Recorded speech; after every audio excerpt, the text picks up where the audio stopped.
Wajib. Jira. Jira. Homo. Homo. Abao. Abao. Wajib. Wajib. Jira. Jira. Opinio. Opinio.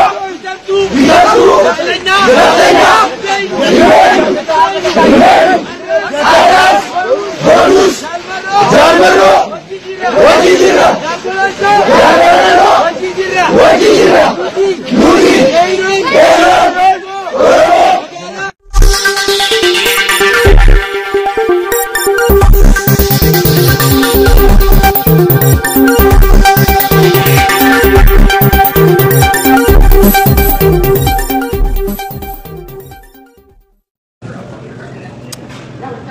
Aye, akkam jirtan wayyaadha. Biyyiin kiyya bal'ee qilleensarraa isin haala qabu jedha.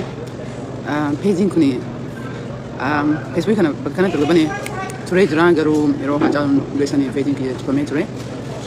Amma erga deebisee atiin ji'a tokko dabree natti fakkaate garuu asiin feesbuuk laayifii dhufee hin beeku. Peejii kiyya haarawaatiin dhufa yeroo baay'ee so mee kun inni dalagaa hin dalagu kaje'uun dhufee jedhe garuu har'alee ayyaana warroonni ayyaana kana kabajan baga ayyaana kanaan isin ga'ee isiniin jedha. Yeroo jalqabaatti peejii kan dhufaa jiran.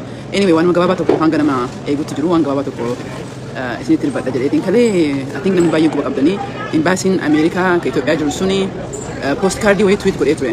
Post kaardiin suni baga ayyaana isin ga'ee kan jedhu jecha tokko tokko afaan kara shanii jahaatiin achirratti kaa'anii jiranii jechuudha.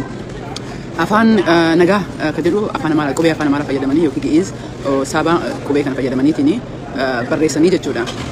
So baay'een aaree jedhe. Aaree warratti illee katabnee jirra. Impaaktii steekmentii illee gadhiisnee jirra. Akkasumas immoo xalayaa peejii tiinks lamaa ol akka tokko barreessinee erginee jirra.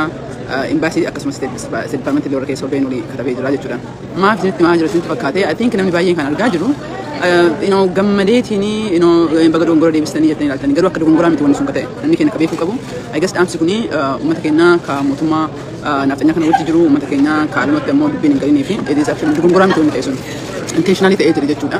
Because yeroo baay'ee fi naftanyoonni Oromoon afaan Oromoo qubee sabaa kanaanii yookiin qubee gi'iz qubee afaan amaaraa kanaanii akka Oromoon barreessu barbaade for long time waan hedduu kan irraa qabeekutti jira. So I was very disappointed in Embassy in America. Warroon achi keessa dalagdu akka naftanyaa ta'an for long time even ani bara 2018 akka carraa ta'eetiin innaa walgahaa ture warra ambaasadortootaanii warroota oofisa daddaa walgahaa yeroo ture suni itti dubbadheen ture haasaa kanarratti harka 95 ol akkan dhagee qabatamaa illee qabu garuu seera Ameerikaa keessatti gosa namaa gaafachuu hin danda'anii harka 95 ol naan jedhanii achi keessa jiru naaf jedhanii. Ummata jijjibbaa ummata Oromoo qabu achi keessa jira jibbaa Oromummaa warra duubee achi keessa qofaa miti yoo laaltanii jettanii baay'inuma yeroo dhiyeenya kanatti kana dhageessanii Twitter irratti illee bakka adda addaatti illee nan barreessaa baay'inummaan Oromoo persentii 60 eessaa fi jallee ta'ee namni tokko illee haasna gaafatee jira lakkoofsanii achi oli lakkoofsan manni Oromoo biyya san keessatti persentii 60 olii sun itti aanaa special envoy ka ta'e Keetan ka jedhamtu akka tasaa afaanii baateetiin artikilii keenyatti illee katabnee jirra mootummaan Ameerikaan illee beekaa beekuma lakkoofsa Oromoo gadi xiqqeessanii lakkoofsa Oromoo persentii 45 deddeebisanii lafa Oromoo illee lafti Oromoo harka 70 olii lafti Itoophiyaa qabu lafa Oromooti uummanni Oromoo Itoophiyaa harka 60 olii uummata Oromooti uummata Oromoo walakkatti gammadanii 35 gaddeebisanii uummata lafa Oromoo walakkatti gammadanii kaan asii kennanii gara maraanii hojii nutti bisanii otumaan hojii nuti soomne jennee akkas godhanii jiranii anyway so qubee sun akkas godhamee jira akka dongoraa akka laallamuu qabu waan akka tasaatti ilaaluu hin qabnu namni keenya because intentionally Oromummaa fi afaan Oromoo balleessanii afaan Amaaraatitti aadaa Amaaraatitti qubee Amaaraa akka fudhannuuf wanni sababni godhanii jiranii wanna beeknuuf jechuudha kan keessatti gadi badhee jedhee mee kanatti aansee har'a akkuma isin jedhe wanna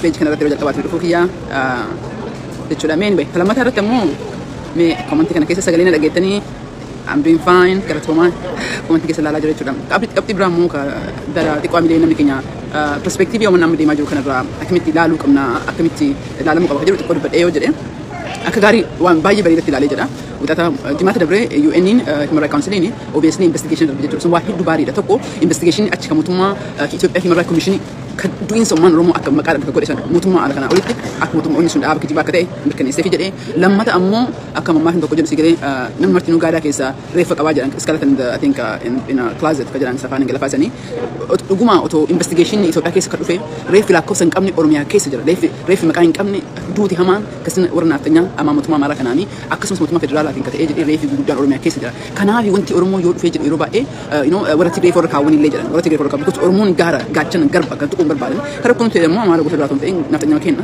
kan bakka dhufee hin beekne Oromiyaa keessatti dhalatee afaan Oromoo hin dubbata akka Oromoof quuqamuu fakkaatee nama nama keenya qoqqoolee jira. Kara maraan jechuudha. Karaa gandummaadhaan, karaa amantiidhaan, karaa adda addaatiin ajandaatti fayyadamee warra qoqqoolee jedhu. Du'iin Salmaan Oromoo kan hin dhagahamne maratu bakka haasaa wannaa dhufee jedhu harka baaseetiin dubbatu dhufa jechuudha. Anyway, so wanni amma laal jimaata dabree UN Council dabarsee jedhee Lihat ammoo TDF akkuma beektanii withdraw godhu sun ammoo hedduu waan gaariidha. Waa hedduudhaaf gaariidha. Karaa tokkoon obviously mootummaan yaadatan taate Juunii 21 TDF maqalee fudhattee jirte. Jimaata sanslaa UN walgahii murtii genocide jedhu genocide UN osoo hin ta'in murtii guddatu dhufaa jiru. US already May keessa murteessitee turte kan iyyuu qabeeku garuu marii guddatu ture jimaata sanii garuu jaluu xateen qabattee soo qara kamaa ture abiyyatu uummata saamaa jira, uummata ajjeesaa jira, uummata gudeedaa jira, duuga sanyii tira godhaa ture. Amma maal ta'e warra TPLF illee maqaa jar barrees abiyyiin kalee badaa ture itti roorrifamaa ture suni ammallee warra TPLF irratti deebi'ee jechuudha. So amma sababa nafxanyaa hiriira ittiin baatee addunyaa ittiin dhaabamtu kana cufa jalaa fudhattee jirte jechuudha. Amma wanti Tigree itti ka'amu addunyaa itti dhiibduuf hin jiru. Because Tigreen gaafa dabar bahaan geesse sun Finfinnee seenuu hin dandeettii turte garuu dhiibbaa addunyaa guddaa dura jira. TPLF hangoo deebi'uu barbaadii TPLF akkana akkana jedhu waa hedduutu dhiibbaa guddaa waan jiruufi kanaafiyyuu withdraw goote jettee jechuudha. Amma maal godhaa akka tokkoon waan sababaa ittiin himatan hin qaban. Lammaffaa immoo Itoophiyaan mootummaan kalee akkuma beektanii lola qobboora lola guddaa waraana guddaa dhabee caabaniitiin keessi qullaa waraana kan injifachuu hin dandeenyu Tigraay noo seene hin dhumannaa kanaafiyyuu deemuu hin dandeenyu kan jedhuuni bakka lamatti walii qoodanii Amaarri haa deemnu dhiisu jetti warra Oromoo hin deemnu jettee anyway Tigraan hin deemnu jedhanii murteessanii keessaa ba'an jechuudha. Sunillee taateef himti humna laalaniiti asas yoo godhan irraa hafuu hin danda'anii jechuudha. Saniif akka jedhanii murteessanii jedhanii. So malattiyyuu waan gaariidha. Eertiraan baasee jettee Tigreen jaraaf waa hedduu tokkoffaa kun ofii jara otoo droonii of dabeessanii jedhanii lammaffaa irratti ammoo lafa karaa westii fi saawuzii Amaarri qabattee jirtu kana achirraa buqqisuu karaa Sudaan walitti banuun waa hedduu jara qarqaalee jira jechuudha akka Tigree akka Oromootti ammoo maal qarqaaletanii laaluu yaaduu qabdanii naasuun illee kan argaa jiru xiqqoo I think misunderstanding jira Oromoodhaaf maal ganaa nutti taate tokkoffaa kan keenya beekuu qabdanii lolli otoo deemaa jiru uummanni keenya du'uun dhaabne keessattuu amma fakkeenyaaf agatti TDF dhuftee walloon qabattee gargar dabar birhaan dhuftee dura deebite uummanni walloo destamaneet ta'ee jira. Karaa wallaggaatiin olaaltanii jettan Amaara achi ta'ee uummata keenya mana guddee ganda bakka mara fixaa jirti. So lolli addunyaan kan asirratti hargufamtee qaaqaa jirti namni keenya moodduu kan keessatti du'ee fisaallee maqaa dhabee jira. Maaliif kan isinitti himaa jira? So amma eeguu TDF baate fokkasiin amma akkuma agartan mootummaa special envoy waan jedha geetanii jirtan BBC irraa interview kennee jedhu kana gaafataa turre Tigreen gaafii kennu deebistee jedhanii jira. So Tigreen gaafii deebistee amma harkee Abiyyi eegaa jiranii jechuudha. Abiyyi amma national dialogue godhu danda'a. National dialogue nama akkama jaannu kana tolma ka'eetii ni kotta namni dura waraanni dhaabatuu qabaa jira. Waraanni amma akkuma beektan Tigreen haga lafti si occupy taate because lafti Tigreen lafa Amaaraa fi afaan occupy goote kanaafu keessaa bahuu qabdii jedhan akkasumas ammoo Amaarri Eertiraan lafa Tigree keessaa bahuu qabdi. Amaarri kun beektan ammoo keessaa gadi baatu jechuudha. Achi booda ammoo warri waraana qabu belligerant yookiin warri qawwee lolaa jiru kun dura jalqabu waraana dhaabuu qaba. Waraana kan dhaabu amma eenyuree kana keessan Tigree warra waraana qabu jechuudha. Ooyilee qabatee kun martuu dhaabu kun ammoo maal godhee jedha dirqama akka warri kun haasaa dhufanii godha jechuudha. Waraanni yoo dhaabateen booda warri kun walii galteen jira jiraate gara national dialogue dabra jechuudha. National dialogue dabra jechuudha ammoo kan transitional government jechuudha. Garuu saniin duratti waa hedduutu jira. Garuu anyway kennatti deebi'ee yoo jedhu yoo amma Tigreen akkuma meetti kana baatee warri kun waraana karaa saawuziidhaaf westiidhaaf yoo bilisoomsanii jedhani bilisoomuu hin dandeenye Amaarri illee salphine jiraati salphannee jirra iyyuu jalqabdee jirti already keessaan Abiyyillee keessaa waraana Tigreen akka injifannee amanee jira jechuudha. Afaanii ala taa'u isa malee keessaan amanee jira. Kun amma maal godhanii fakkaate Oromoodhaaf xiyyeeffannaa guddaa kennee jira. Tokko lolli amma Oromiyaa keessatti deemee jiru Tigree otoo hin ta'in OL'tu obotu godhaa jira jechuudha. Suni waan guddaadha Oromoodhaaf yeroo baay'ee warri otoo lolaa jiru namni keenya otoo du'aa jiru miidiyaa argaa jiru wanta akka dubbatamaa hin jiru kuni clearly amma kaayee carraa mul'atiinsaaf hin qaba. Lammata dhiibbaa haasaa national dialogue adda addaa fi lolli yoo dhaabatee jedhee kan waggaa lama almost gaafataa turre wanna kana akka hojii irratti dhufee jedhu asirratti godhaa jechuudha. Kara biraatiin basically du'iitti maama du'aa jiru kan special amma Itoophiyaa national Itoophiyaan human right commission kan jedhu kun kan mootummaa Itoophiyaa kana fuulatti dibee jiru kanaaf xinnoo taati kunillee akka jarri independent hin jirre addunyaan agartee jirti. So waa hedduu isa garaan leelaallee karas leelaallee Oromoodhaaf hedduu bareedaadha. So I don't know namni keenya because haasaa daddaara toona jedhu akka waan qullattafnetti no samiillee bitaanis kortee mirgaanis kortee walgeettiin kooraadha jedhanii miti akkuma sanii bitaanis koranii mirgaanis koranii Oromoo dhufa deebi'uu hin danda'u. Gaafiin Oromoo dhufa deebi'uu hin danda'u. Mariin national dialogue kun dhufa. Garuu national dialogue saniin duratti wanna ta'uu qaqqabu hedduutu jira. Kanaaf akka beessuu qabna nuti kana hangana jennee atiin kana biraamoo xayyaara irratti kaayadaa ture yeroo baay'ee haasaa adda addaa keenya jenna kun jechuun maal jechuudha maal haa goonu keessatti warra biyyaa jechuudha. Agas bakka kanarratti dhaamsi ani qabuu fi warroonni mootummaa keessa jirtan mootummaa kana keessa jirtan mootummaa kana keessa jirtan already hangama kana xanyoon quuftee nama keenya kan biyya Ameerikaa kan citizen Ameerikaa ta'ee jedhe gatii afaan Oromoo dubbatee qofatti akka jaanjaa argaa jirtan. Isin poolistoonni gubbaarraa Oromoodhaa jala warra jalatti isin aangoo qaba akka kalee TPLF Oromiyaa keessatti TPLF nama Tigree hayyama gaafatanii jiran. Hadha immoo warra Amaaraa ta'ee jira warra Naaxanyaa ta'ee jira argitanii jirtanii miti kanaafiyyuu guyyaan kun isinitti dhihaa deema malee wanni kun jijjiiramaaf dhufaa hin jiru. Kanaaf maal gochuu qabda warri poolisoota ta'ee taayitaa adda addaa wajjin jirtanii warra waraanaa wajjin karaa bantanii waraana waliin makachuu namni keenya du'uun qabu Kana jechaa fi akka akkuma dhageettan irratti gonda deebi'ee isin illee qabu waraana Oromiyaa amanuu diddaa fi waraana naannoo Amaaraa Oromiyaa keessatti fidaniitiin akka Oromiyaa petrol godhuuf deemaa jiran. Because isin amanu jechuudha. Kanaaf iyyuu yaada kiyyaatitti qeerroo ta'inallee waraana woboollee uummanni ofii isaatii ganda marata ofii soomsa qabu namni soomsa tokko hin jiru. Waraanni naftanyaa kun ammoo kadhumaati kan irra ooluu barbaade because tan tartee jennaani Itoophiyaan kaleessuun baddee jirti. Itoophiyaan kaleessuun hin jirtu. Ikonomiidhaan hin jirtu. Dippiloomaasiidhaan hin jirtu. Beyond all kun nama just anyway rakkoo guddattu Itoophiyaan wanti qaate waggaa 50 waliin bitee jirti. Bakka hadha jiraachuu kana dhaquu fi waggaa hedduutu Itoophiyaa hanqatee jedha. Kanaaf maal godhuu qabdanii warroonni aangoo jirtan tokkoon isin nyaatuuf deemanii hadha isaanii hadha shanii jedhanii ebaluu haa jedhan malee hadha shanii jedhanii nama wallaggaa xiyyeeffatan malee boru amsi boru shawaa boru hunda jiru jechuudha. Mootummaan kun mootummaa naftanyaati argaa jirtan maali fakkii namni afaan Oromoo dubbatu Oromoo biyya alaatti yoo dhufee jiru alaabaa Oromoo qabatee suuraa nama daddaa wajjin ka'ee qofa irratti xiyyeeffamee hidhamaa jira dorfamaa jira akka agartan poolisni nama qabdee hattuudha. Kanaaf iyyuu wanna kana mara argitanii ittiin dhiisina.